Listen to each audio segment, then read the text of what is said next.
Les délocalisations, ça va encore être marrant ça comme sujet. Non mais t'inquiète, on va finir en beauté, on va dire avec un ton grave mais déterminé. Travailleurs de tous les pays, unissez-vous! Ah ouais, genre t'as tous les travailleurs de tous les pays, hein. Genre ils vont entendre ça et ça va être la révolution internationale, c'est ça? Bon allez, c'est l'heure de la débauche.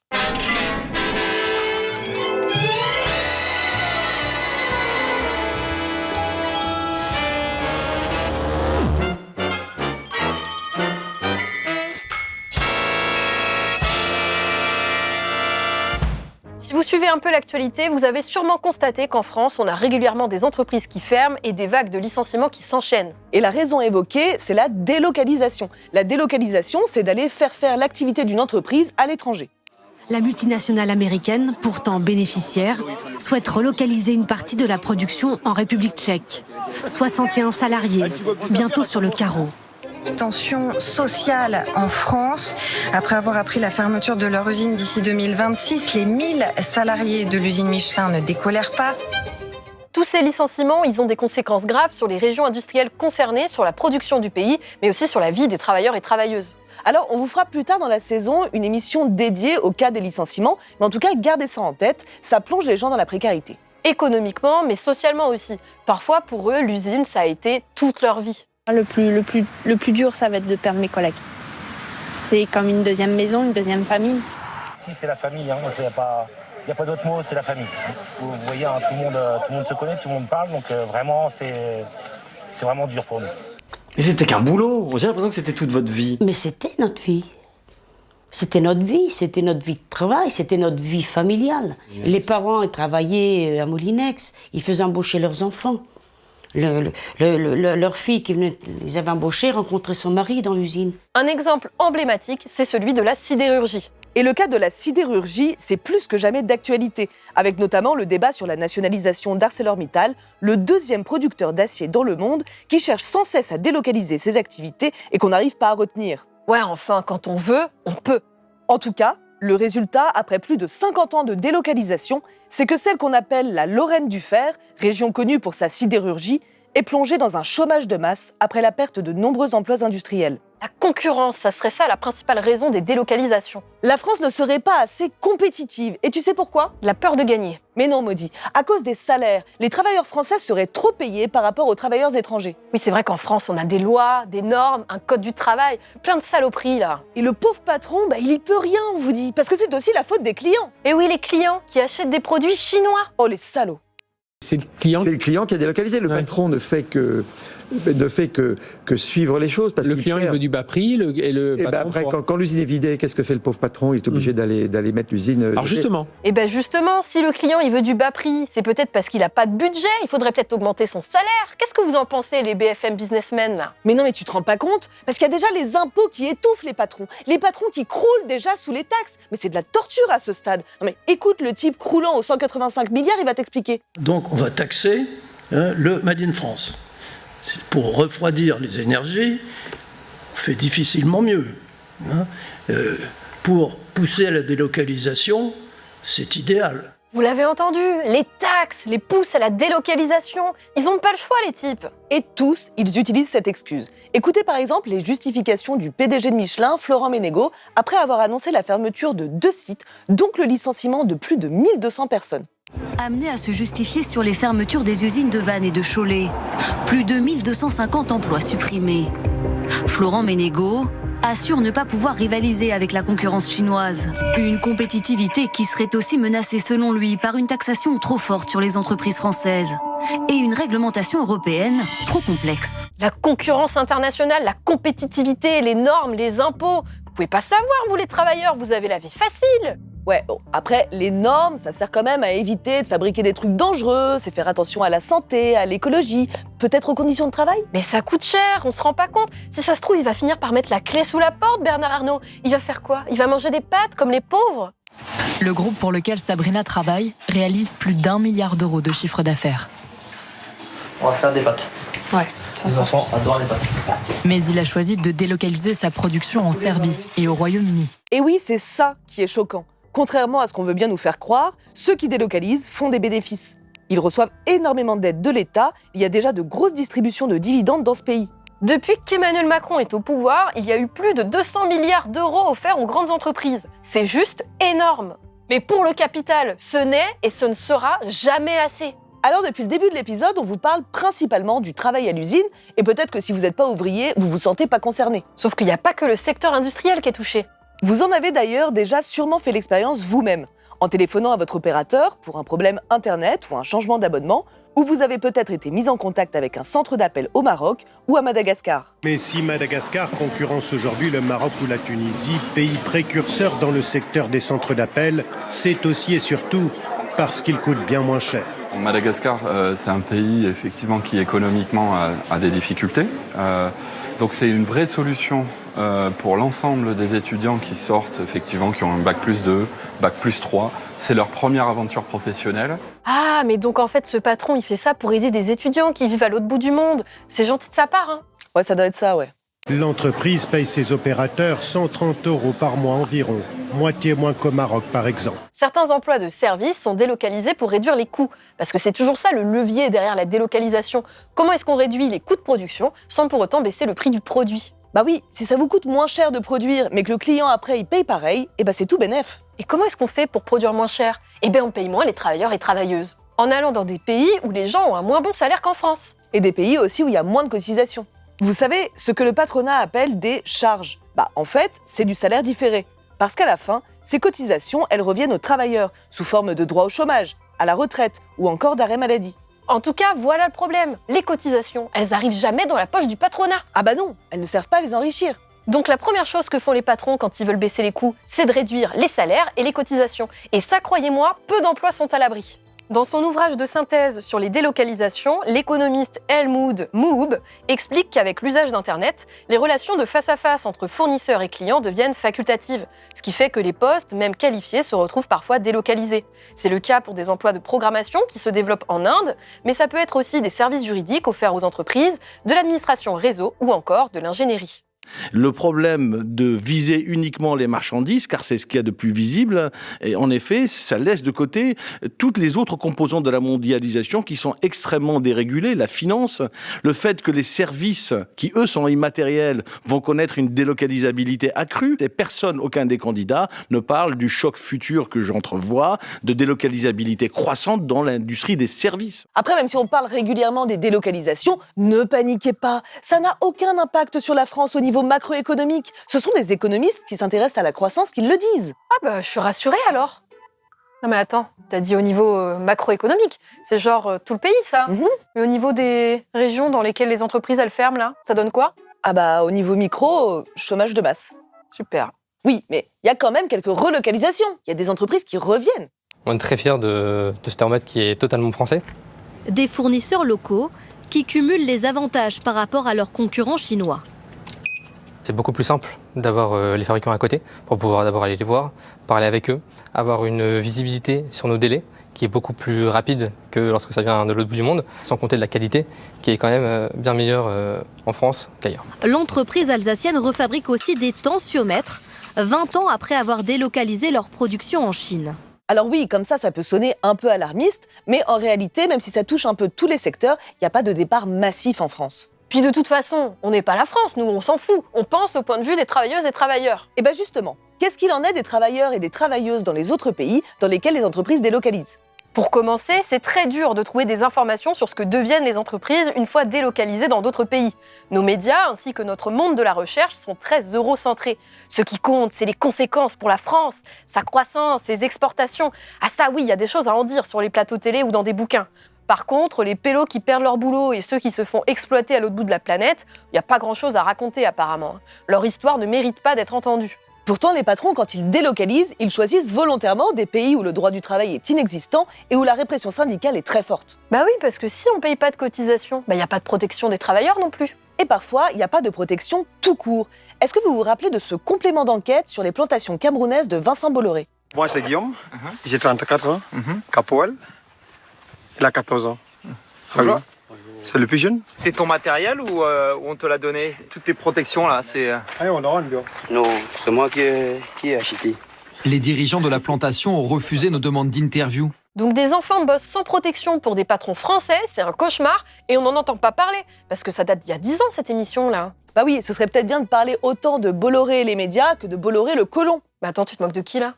Oui, bon bref, on y reviendra. En règle générale, il faut trouver des endroits où il n'y a pas d'inspection du travail, quoi. Donc les accidents, voire pire, ça y va bon train. C'est la sociologue du travail Annie Thébault-Monique qui en parle bien. Elle parle de délocalisation de la mort au travail, écoutez.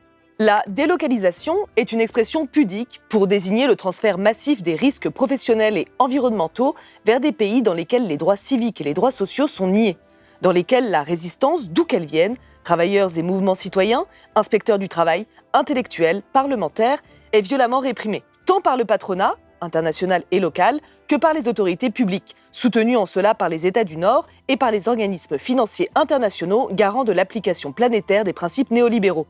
Ce droit de tuer, il s'est construit avec la construction d'une forme d'impunité qui, malheureusement, jusqu'à aujourd'hui, n'a pas été suffisamment prise en compte par la justice pénale. Annie, elle dit les termes. Parce que les organisations internationales et les États des pays riches, ils savent bien que les gens crèvent au travail, mais ils s'en foutent. Pire que ça les arrange que les médias n'en parlent pas. Comme ça, personne n'ouvre les yeux, personne ne se rend compte que nos États sont partie prenante de ce système. Et pour vous donner un exemple de la complicité des États, on va prendre le cas emblématique du démantèlement du porte-avions Clemenceau. Si vous n'en avez jamais entendu parler, on va vous résumer l'affaire. La France, comme d'autres pays du Nord qui cherchent à démanteler leurs navires, le font loin de leurs côtes, et donc dans des pays du Sud, et ce pour plusieurs raisons. D'abord car ça coûte moins cher. Les travailleurs de pays pauvres chargés de cette tâche pénible n'ont d'autre choix que d'être exploités, payer une misère s'ils veulent survivre. Et puis il n'y a pas besoin de s'embarrasser avec des problèmes de santé ou environnementaux. Parce que le Clemenceau, jusque dans les années 2000, quand il était encore en France, il était déjà intoxiqué d'amiante.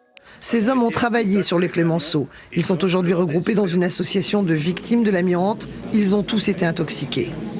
On trouve anormal qu'on exporte de l'amiante dans un pays étranger. Du fait qu'en envoyant le Clemenceau là-bas, sachant qu'il n'a pas été totalement désamianté, donc nous sommes en train de faire de l'exportation d'amiante. En fait, on délocalise les produits toxiques. On délègue aux pays du Sud ce qu'on ne veut pas faire chez nous, la sale besogne. Ça permet de se déresponsabiliser des conditions de travail atroces, des accidents, voire des morts au travail. Comme ça, on n'a aucun compte à rendre. Le Clemenceau, ce porte-avions français devenu déchet industriel, notre épave toxique à nous, quoi, l'État voulait le démanteler dans le chantier d'Alang, en Inde, comme c'est le cas pour plein de bateaux. Alors on dit bien « voulait » parce que suite à une mobilisation sans faille d'activistes, les tribunaux ont été saisis et après une longue bataille judiciaire, le Clemenceau n'a finalement pas été démantelé là-bas. Ce qu'il faut retenir de cette histoire, c'est 3 choses. Déjà, l'État français déplaçait dans les eaux internationales un déchet toxique, ce qui est complètement illégal. Ensuite, que les États puissants font des choses illégales sans être inquiétés. Et finalement, que les mobilisations, ça marche. En tout cas, la mobilisation autour du Clemenceau était importante. Regardez le chantier d'Alang, là où il aurait dû être démantelé. Loin de nos côtes, à l'abri des regards, c'est là depuis des décennies que nous nous débarrassons de nos épaves, sacrifiant au passage la vie de ceux qui les réduisent en miettes. Utilisés lors de la construction du bateau en France, ces produits toxiques sont toujours à bord. Ils seront bientôt manipulés par les ouvriers indiens. Des ouvriers travaillent depuis 20, 25 ans sans aucune protection contre l'amiante, le PCB, tous ces produits. Et comme dans le cas du Cameroun, des mineurs travaillent sur ces chantiers sans protection et sans que ça ne pose problème aux Européens. Nous ne verrons pas un seul casque de protection, aucun équipement de sécurité. Personne n'en porte, pas même ces adolescents très nombreux sur le chantier. Un tiers des ouvriers semblent mineurs. Il y en a à tous les postes de travail, même les plus exposés. Alors vous vous en doutez, avec des conditions de travail pareilles, il y a énormément d'accidents, de morts, mais c'est pas ça qui importe. Non, ce qui importe, c'est de dissimuler les conséquences aux yeux des Occidentaux, que ce soit les associations, le grand public ou les dirigeants, qui sont finalement les premiers à être responsables de tout ça. Et ça va très loin. Attention, c'est violent. Au moins 1000 ouvriers sont morts en 10 ans. Et un ouvrier est grièvement blessé chaque jour. Et il n'y a jamais d'enquête ? Non, personne ne s'en soucie. Nous, on essaye de réunir des informations sur les ouvriers décédés quand un accident survient. Mais pour ceux qui meurent sur les chantiers, c'est impossible.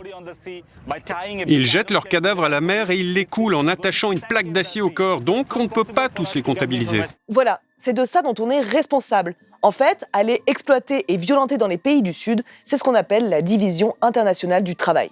Ce qu'il faut comprendre, c'est que le capitalisme et le colonialisme sont deux systèmes qui fonctionnent main dans la main. Et c'est là qu'on va reprendre l'exemple d'un milliardaire comme Vincent Bolloré, personnage totalement impuni, protégé même. L'organisation Oxfam France en a parlé récemment. Dans le dernier rapport d'Oxfam, on parle beaucoup de capitalisme colonial. En France, notre exemple emblématique de ce phénomène, c'est vraiment Vincent Bolloré.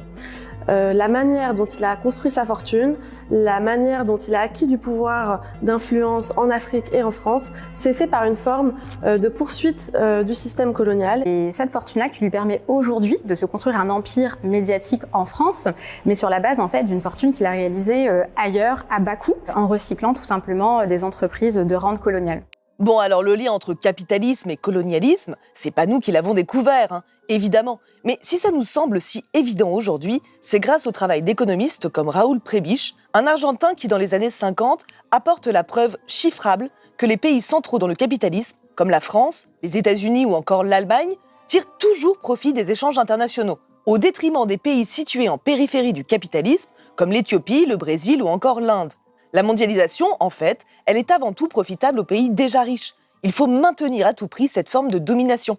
Sous le capitalisme, plus t'es riche, plus t'es riche. C'est quand même magique, ces milliardaires qui gagnent plus en quelques secondes que nous tout au cours de nos vies. Ouais, c'est pas de la magie, c'est de l'exploitation. Et entre pays, c'est pareil. Oui, ce qu'explique l'économiste argentin Raoul Prebisch, c'est que les pays qui se sont spécialisés dans l'exportation de denrées primaires, comme les minerais ou l'alimentation, génèrent moins de profits que les autres pays. Si el precio de los productos primarios en los que se especializaba América Latina iba bajando con respecto a los productos manufacturados que se compraban a los países industrializados, la posición de América Latina iba empeorando. Los países periféricos mantendrían su posición subordinada si no lograban romper esa dinámica. Por lo mismo, debían apostar por industrializarse, y para eso, el Estado tenía que actuar de forma enérgica para romper la asimetría que generaba el sistema capitalista dentro de los intercambios internacionales. C'est ce qu'on appelle la théorie de la dépendance, maintenir les pays du Sud dans ce système et donc perpétuer la subordination. Pendant ce temps, les pays riches, eux, se sont spécialisés dans des produits à haute valeur ajoutée, comme des montres de luxe confectionnées par des maîtres horlogers de renom. T'as quelque chose contre les Suisses ? Ce qu'il faut retenir, c'est que les échanges internationaux capitalistes sont complètement inégaux et que cette inégalité a été construite historiquement par la colonisation. Les pays du Nord s'appuient donc sur l'impérialisme et le néocolonialisme pour continuer à exploiter les pays du Sud. Aujourd'hui, des pays comme la France continuent d'entretenir cette inégalité et d'imposer une relation de dépendance aux autres pays. Et ça, c'est l'économiste égyptien Samir Amin qui l'a théorisé dès les années 70. Je voulais démontrer que le développement, entre guillemets, et le sous-développement également, entre guillemets, ne sont que les deux faces de la même pièce de monnaie. L'expansion mondiale du capitalisme. Que le sous-développement n'est pas un retard dans le développement, un retard que l'on pourrait rattraper, mais il est le produit même de l'expansion du capitalisme réellement existant. Finalement, la délocalisation, ça fait partie du continuum de l'exploitation capitaliste. Parce que pour délocaliser, il faut maintenir les pays dans un état de sous-développement. On cherche un pays plus pauvre dans lequel il n'y a aucun droit des travailleurs et travailleuses, des salaires de misère, et puis on garde au maximum la connaissance des machines et les boulots les plus diplômés dans les pays riches. Et c'est pas prêt de s'arrêter. Encore aujourd'hui, il faut maintenir cette organisation à tout prix, tout en la niant, hein, on n'est pas cons. La colonisation est-elle un crime ? La colonisation est-elle un crime ? Oui, dans notre histoire, la colonisation est-elle... On est français, on a une histoire, comment ? Non, voilà, très bien. Ah ben voilà, nier les crimes de la colonisation, ça permet de la perpétuer. Oui, alors bravo Édouard Philippe, hein, tu vas gagner le vote des racistes, des colons et des patrons. Bien joué. Non mais laisse tomber là les politicards qui essayent de dire des dingueries pour avoir de l'attention. Écoute plutôt la conférence de l'économiste Rémi Herrera qui synthétise ce que dit Samir Amin, l'économiste marxiste. Trigger warning, professeur d'université qui se prend la tête dans les mains devant un tableau. Pour lui, il s'agira, en plus de combattre l'eurocentrisme, de construire un monde polycentrique. Et c'est ce monde polycentrique qui permettra, selon lui, d'ouvrir des espaces d'avancée de l'internationalisme des peuples et qui permettra une transition, des transitions longues, patientes, vers ce qu'il appelle un au-delà du capitalisme. Bon, évidemment que c'est le socialisme mondial pour lui, hein. Bon. Évidemment. Évidemment. Non mais c'est vrai que c'est plus doux à l'oreille d'imaginer l'après-capitalisme. C'est clair, mais j'imagine que vous, là, derrière votre écran, vous vous dites « Oui, bah moi, qu'est-ce que je peux faire pour les gens à l'autre bout du monde? On les voit même pas. » Ah oui, mais ça tombe bien, parce que la délocalisation et le colonialisme, ça commence ici, à votre porte. Regardez, par exemple, dans ce reportage, un petit patron d'une entreprise sous-traitante de livraison de colis explique comment sont parfois recrutés les livreurs. Sur le terrain, Hervé a croisé des sous-traitants qui n'hésitaient pas à embaucher des travailleurs sans les déclarer. Des sans-papiers, des migrants, des gens qui travaillent au voilà. Voilà, on les voit, ils sont devant là. Bon, là, ils sont encore que quelques-uns. Les travailleurs sans papier ont l'habitude d'attendre sur quelques points stratégiques. L'embauche se fait à l'aube, à proximité d'un magasin de bricolage. Ils sont des dizaines chaque jour à attendre pour de la livraison ou des chantiers. Et voilà l'idée de beaucoup, trouver une force de travail à surexploiter parce qu'il y a des grands écarts de salaire entre les personnes déclarées et les personnes sans papier. Un salarié déclaré, ça coûte en moyenne 17 € de l'heure avec les charges sociales et les congés payés. Un salarié sans papier, le plus cher, il va vous prendre 10 € de l'heure. C'est quasiment moitié prix. Le maître de conférence en sociologie, Daniel Véron, a réalisé des travaux qui expliquent que le travail migrant est une autre forme de délocalisation, une délocalisation sur place. Délocalisation sur place, c'est une expression qui a été forgée par Emmanuel Terret dans les années 90 pour désigner justement l'opération qui consiste, grâce à l'embauche de travailleurs et travailleuses en situation irrégulière, à offrir à la production qui n'est pas délocalisable des avantages équivalents à une opération de délocalisation. Donc ces secteurs, c'est typiquement l'agriculture, le bâtiment et travaux publics, la restauration, le service à la personne, etc.